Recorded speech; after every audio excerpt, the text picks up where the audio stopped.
By the power of the Triforce, VOR is back. This is Ed. This is Mike. And this is Carl. It is. Cool. Yeah, still talking video games, and there's one I forgot to mention real quick that you might say it was a game changer, but not really. I didn't have an Atari growing up, but later on, my dad was doing a little bit better. He did invest in the old NES, Nintendo Entertainment System.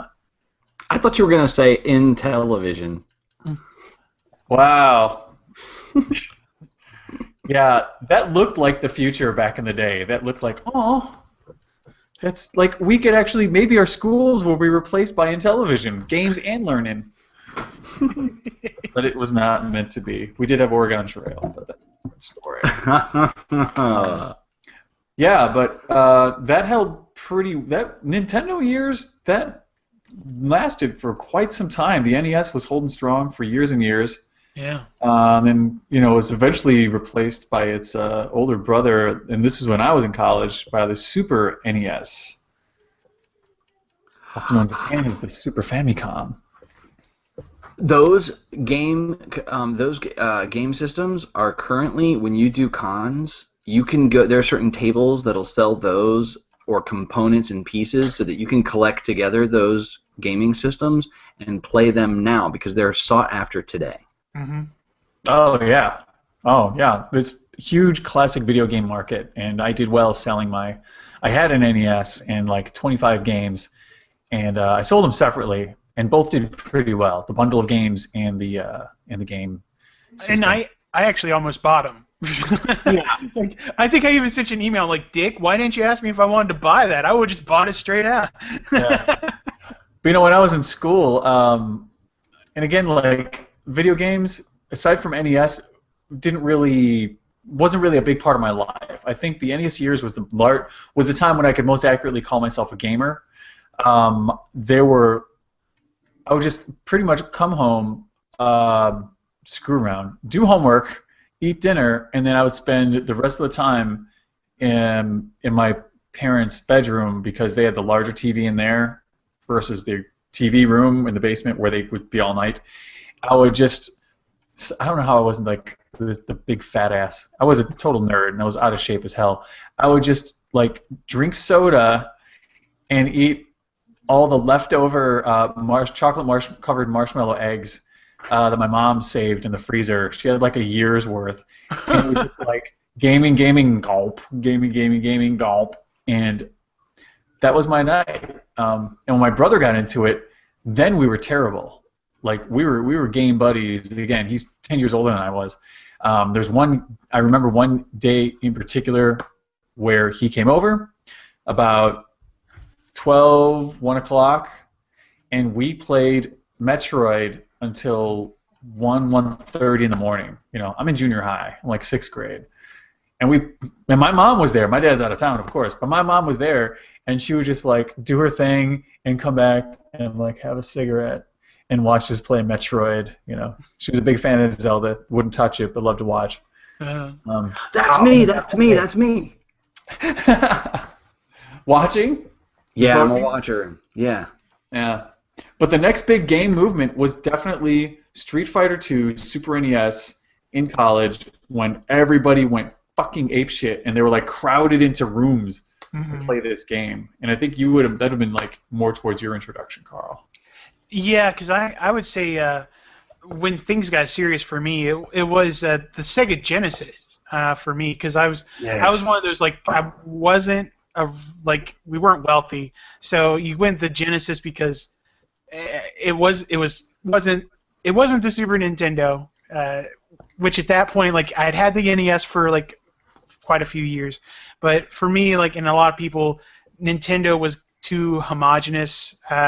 It was a little too mainstream. Then you had this Genesis, the Sega came out, and they had like this trendy, cool spokesperson with Sonic the Hedgehog, It's like you had Mario, which Mario's cool, but then you have fucking Sonic the Hedgehog, and he was cool and he was fast, and he point fingers at you and be all, Yeah, that looked next level. Sega was. Yeah, and it was they use a lot more colors. It seemed like I don't know if it was technology or if it was just like they consciously chose to use brighter, more vibrant colors. But everything on the Genesis was just like, oh yeah. And so I would have been, you know, because I always remember in elementary school Nintendo Power was the big thing, and anyone that had a Nintendo Power subscription was cool, because during like whenever it was like recess or you had some free time, everyone would crowd around and like borrow each other's Nintendo Powers and game magazines and everything. And we try to find the codes and the hints and everything. And oh yeah, it was a big part of social life, you know. So I purchased when I was in the military. This is around the time that y'all were doing that. I purchased the handheld Sega. The Game Gear. Yes, I got that. Oh, cool. And it had a Sonic the Hedgehog game, and then a couple other little games. I think I probably played it a couple times and let it go. But the big game that everybody was playing when I guess I would say 92, 93. Is that what the time frame you guys are thinking? More or less, yeah. Yeah, that'd be about right. It would be the Madden games. Sports games were huge in the dormitories, at least the ones with the military guys. And I remember sitting on the bed, trying to get the people in my room. Hey, why don't we all go see a movie? Why don't we go to a club? This game's got an awful lot of green in it. It's just a lot of green going on. But they're like, dude, the Browns are about ready to win the Super Bowl. That shit's never going to happen in real life. We gotta Yeah, and there was like I remember laying there like drunk out of my mind, and I could just hear Madden's voice. You can say that again, like, or someone would say that. There was all these little like quips and little things that they would say whenever they were triggered, I suppose. But there was that, he won't do that again, or something. I don't know. It was just silly crap, and it was just over. Since it was like 16-bit game or whatever, they could only put in like 20 phrases, so it was the same shit over and over and over. Yeah, and the more you listen and you look away, the weird sounds that kind of like loop, even though they try to keep them random. It's like. Yeah. Like the crowd sounds and stuff like that. Yeah, you can hear it, and then you start to see the patterns, and it just all looks like patterns. And it's really surreal, and it starts becoming almost like an art piece, like a Philip Glass sort of like non-music song. A disturbing, stinky, homoerotic one. Whoa. Yeah. But you know what's really funny is Madden is still huge. Still a huge franchise. Because when I worked at GameStop, there was probably about like 4 or 5 games whenever they came out. We had to do like huge special events. Like and Madden was one of them. We would actually grill out. We'd have like big grills, and we grill barbecue, like hot dogs and hamburgers for the people there. We would get TVs from the local rental stores, like the Rent-A-Centers and stuff like that, and we would get these big, giant televisions to set up and put them in the windows and have tournaments and everything. It's still huge. It's one of the biggest franchises, and I don't quite understand it. And here's the thing: is I love sports, and I'm a sports guy, and I love sports video games. But I'm not the type of guy that goes and buys it every year. I don't understand that sort of mentality. I guess I'm just not into it enough to want it to be updated. And that's the thing, is it's usually just a roster update, and the game itself is more or less intact from last year a lot of times. I don't know, it's always been dumbfounding to me. So. Dude, it's that completionist thing. I get that. Like that aspect, I totally get. You know, completing a game. Or completing a game, or having the whole collection, having all of Madden from this year to whatever bracket of years fits in with. Oh yeah, I bought Madden when you're a fan. 98. I've got to get 2015. Right. If you liked it before, you're gonna like the upgrades, right? You're gonna get more Madden phrases, better graphics, better gameplay, hopefully. Makes sense. Yes. Yeah. But also around the same time, I think we'd be remiss if we didn't mention, not only was there. For a while, again, like Nintendo was on top. They were king of like home gaming, and arcades were still doing okay. So that was a big draw for Nintendo when they could score an arcade title. That was a big deal when you could play Ninja Gaiden and shit like that at home. And around this time, so yeah, now we've got competitors. We got Sega entering the market.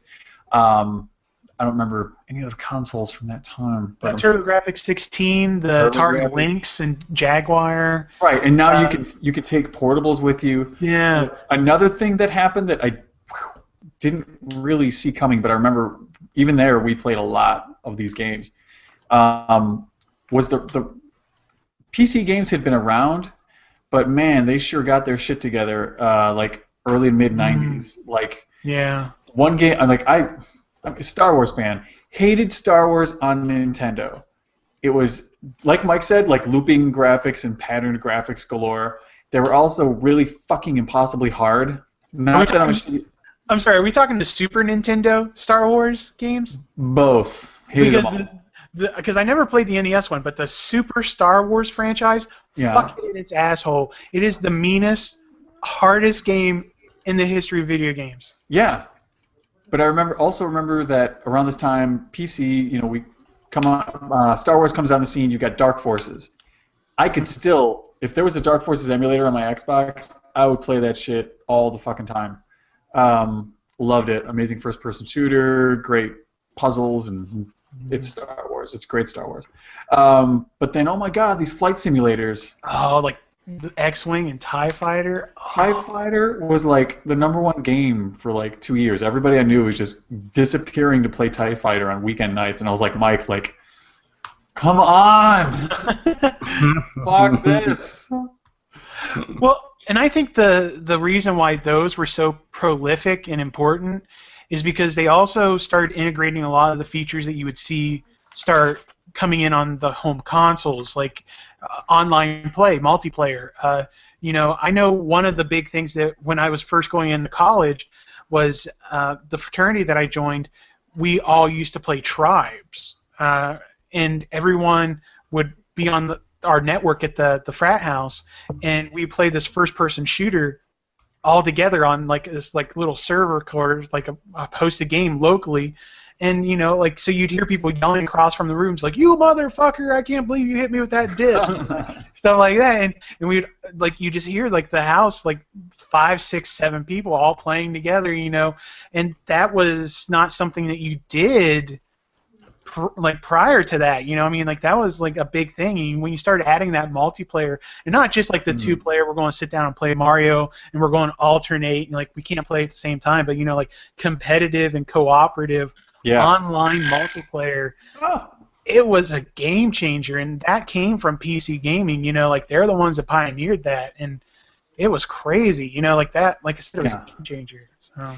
And also around the same time, like we were saying earlier, that's about the time the internet was born. So eventually, these worlds started to mesh. It's like, all right, well, if we're already talking online to each other. And it's only a matter of time for the nerds figure out how to talk to each other while gaming, and then why aren't we gaming against each other on other sides of the country, the planet, etc. So fantastic. Yeah. Now we just take it for granted. It is. It's really strange. Yeah. Yesterday's news. Cool. Good stuff. Good times. Yeah, that's it. We'll be back tomorrow. We got some more game talk for you. A little bit. A little bit, just a smidge. Something you can put in your pocket. Keep it for later. Like a C-3PO. Happy birthday, Jamie. Oh, actually, this is going to be like 4 days after his birthday once he finally sees it. So. It is, but he'll get off on it. Yeah. Happy birthday, Jamie. He'll be jerking it in Canada. Oh, they said it's my birthday. Yeah, I think Jamie watches this on. Oh, go ahead. He's always jerking it in Canada. He is. Hey, speaking of jerking it, why don't you show how he jerks it with other guys when he's not working? What? I don't know. He has a band. Oh yeah. He musically jerks it. Merc, he jerks the guitar. Mike was going to show off his T-shirt. Yeah. Hold on just a second. It's my official Jamie Baca T-shirt. Ooh. Power Ghost. PowerGhost.com, people. I would have thought it would have been something stupid like PowerGhost.ca or something. Yeah, all right. I'm surprised they got. Maybe it's really. Is it really expensive? Because books get more expensive across the border, or .com's more expensive. I think it's probably You might want to check, but I'm pretty sure it's like $40 for this CD and like $80 for this shirt. You know what I was gonna do? I was gonna put some paper on over top of all my records, and I was gonna make one Rush, and then I was gonna make one Alanis Morissette, and then I was gonna make one somebody else who might be Canadian, and then I was gonna make one the Osmonds, and then be like, the Osmonds are Canadian, right? Nice. Oh, Because they're kind of Canadian. that way they may as well be. They're Mormons. They're an English-speaking culture that we just don't understand. There you go. That's a good way to put it. Yeah. So I'm gonna get in more trouble. I've been a sexist this week, so now I'm some kind of weird racist, I guess, now for that. It's nationalist. It's totally different. Oh, there you go. Yeah, I mean, if there's Yeah. anything that history has proven us, it's perfectly fine to hate another country, as long as it's not because they're a different color. I mean, you're okay. Yeah, we're still doing it. Okay, good. Yeah. We Either also way, have- happy birthday, Bubba. Yes. And happy pretty good. birthday to Joshika. Joshika, oh yeah. Yeah. Dude, what's up? But yeah, so sorry, we can't be calling out birthdays all the time, but Oh my God, what is this, morning radio? yeah, exactly. And this one goes out to Earl and Grove, who turned 78 today. Keep on. The birthday gong. Mr. Fu's birthday birthday gone. God damn it. Let's just. Birthday Wong. All right, Well- guys. Do you have anything to say about video games, Star Wars Rebels, online video games, your birthday, favorite Canadian bands? Go to vorradio.com, and from there you can send us Republicoms, which we play in the fourth segment of our show. You can also find our YouTube channel, iTunes, Stitcher, TalkShoe, anywhere you can listen or watch us. You'll be able to find vorradio.com, so check it out. Oh, anywhere you look, we'll be there to entertain you. So, We're watching you poop. Yeah. we are planning a poop cast, so just we'll You'll like it. poop across America. Oh man, in Canada, let's go for it. Let's make it happen. Cool. Tomorrow, Game Talk. See you then, and may the force Be with it. Ass.